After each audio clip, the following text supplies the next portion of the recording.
My name is Candace Rosie Wheeler, but I like to be called Rosie. I am gonna be 28 in 2 months. Tax day, yay. Uh, Here's my story. I grew up in a Christian home. I was adopted at 18 months old. I grew up with, so I have 7 brothers, 2 sisters. At the age of 4 years old, I fell out of bed and a third of my blood went to my brain, and the doctor said I would either come out dead or I couldn't walk, talk, or move or do anything. And I am doing everything the doctors said I would not be able to do. Fast forward to the age of 7. When I was 7 years old, there was this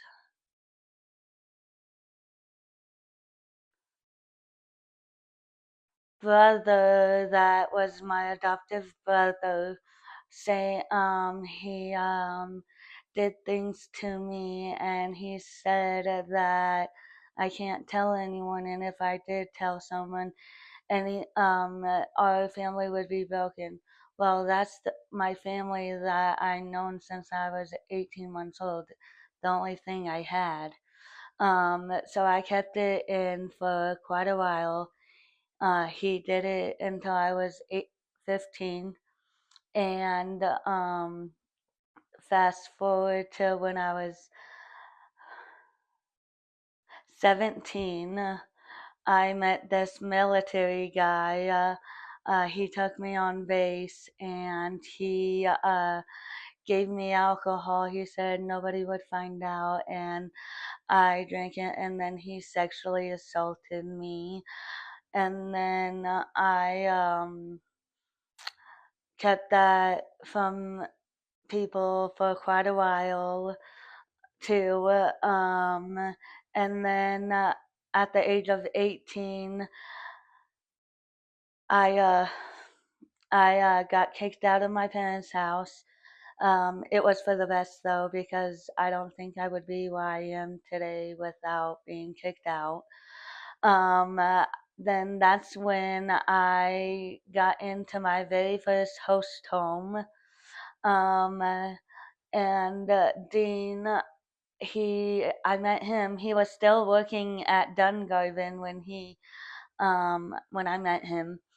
And Brandy is my counselor. I've been with MK Legacy's day program since I was 18. Never tried any other day program. And so Dean is the first person I came out about my brother sexually assaulting me. And like before then, I would make all these mistakes. I would get in all this trouble, and there was be incident report after incident report, like nonstop. Uh, and ever since coming out about it, I was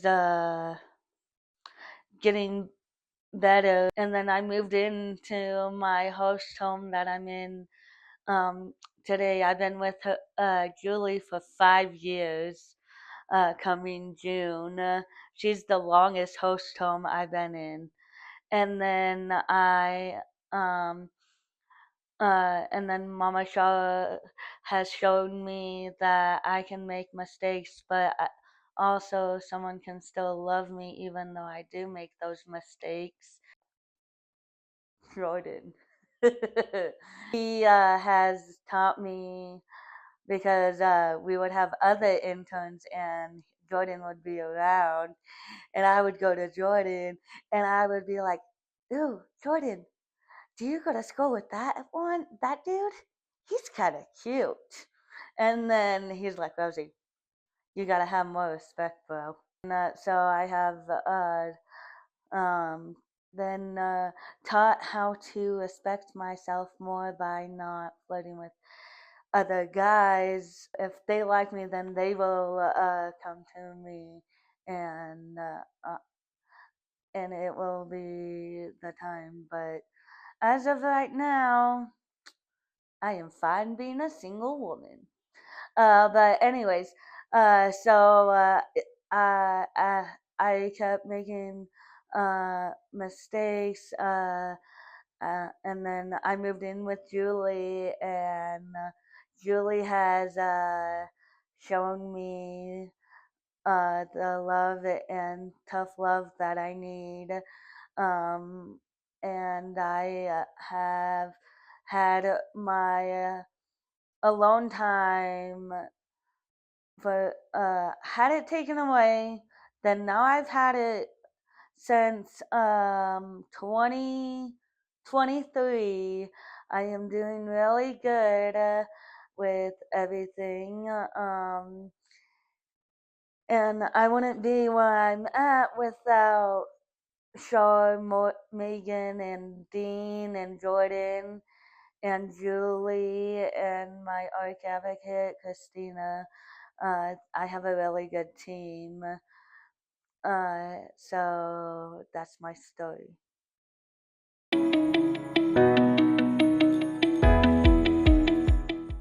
I like diamond dots. I actually got diamond dots 2 Christmases ago, and it was no, 4 Lilo and Stitch diamond dots. And I actually got done recently with my last 4 diamond dots. I like to skateboard. Like, even though so I've been going to the skateboarding place where they do a Bible study every Tuesday night, and I'll skateboard. But skateboarding, oh yeah. I like to hang out. I like to cook. We do day program. Sometimes we'll come to the ark and cook. Cooking is awesome. I like to go to the Arc Dancers and see DJ Brown Sugar. Oh yeah. Oh my goodness, don't get me started on my tattoos. I have Jeremiah 29:11 cuz the verse kind of relates to my life story. Without it, I don't think like I would recognize that I've came so far with everything. Put believe, because when I first got it, I couldn't believe in myself, and so it's a reminder that other people believed in me, and I was able to believe in myself. And then my favorite thing is Stitch, so I got a Stitch tattoo. So, and he's pink. No, he is not Angel. I just really love pink, so I made him pink.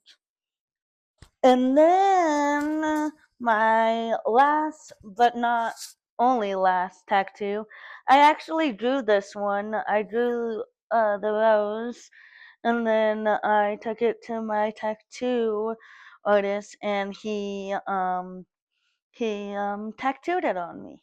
So yeah.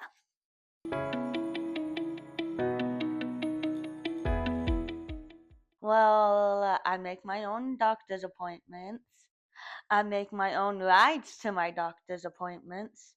I make my own rides if I want to go hang out with a friend, or I take the city bus, but I'm kind of taking a break from that. But yeah. And I go spend my own money. I love it. I get to walk and go get what I want, when I want, how I want. That's how I enjoy my independence.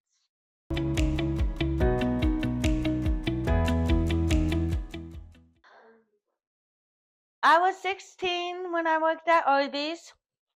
It was my very first job. I applied to it myself. I did the interview by myself, and then after the interview, the manager's like, "If you can find a ride up here, you have the job." Then I walk out and I'm like, oh my goodness, Dad, guess what? I have to get a flipping ride all the way up here because I got the job. And then, so for the longest time, they drove me up off of Briargate to get to work. And then I ended up transferring to the Arby's down off of Fountain Mesa. And then I would ride my bike um, to Arby's. And then when I moved out of my parents' house, there was Wendy's. I worked at Wendy's, um, and I got that job all by myself. I went to the interview by myself, and I got hired on the spot again for the job.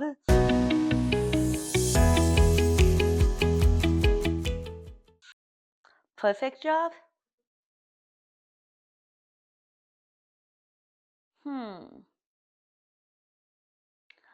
I either want to be a hostess at somewhere where I seat people, or I want to work with children.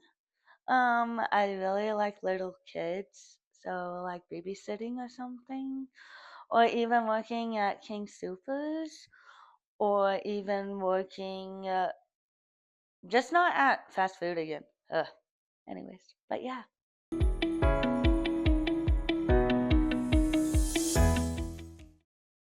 Medicaid. If I didn't have Medicaid, I think I would be homeless on the streets and I wouldn't be where I am today. hmm Medicaid is very important because I have uh, a, a thing called a VP shunt, and that's how I get, if it fails or like I need a new one, I want to be able to pay out of pocket. Medicaid pays for it. And so without it, I want to be alive. And if I don't have the money, then I won't be able to get a new one. And so Medicaid is very important to me.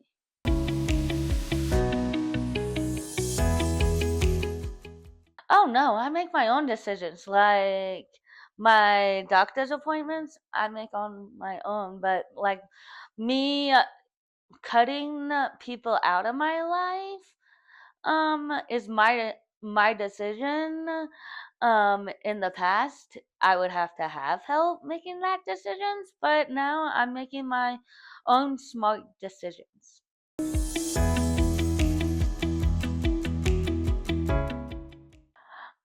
I most of the time bring it up to my team.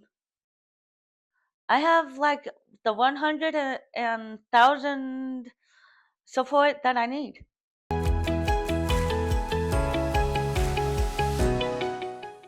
What I would like to learn? To drive. Now that we found out I can drive without shaking my head, I want to get my license. People have pointed out to me, and I've noticed myself when I am very focused onto something, I don't shake at all. But unless I'm in a like an anxiety situation, I shake like none other. So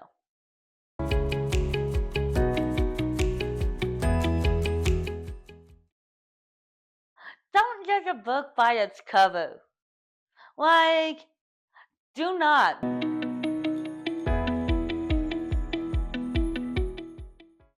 How far I've came. I don't think I would be where I am without everyone that has helped me through the hard times. I'm proud that I am not doing the things I used to do. I'm glad I earned my alone time back, and I am proud that I didn't get to the point where I had to get my guardianship taken away because there was talk about that.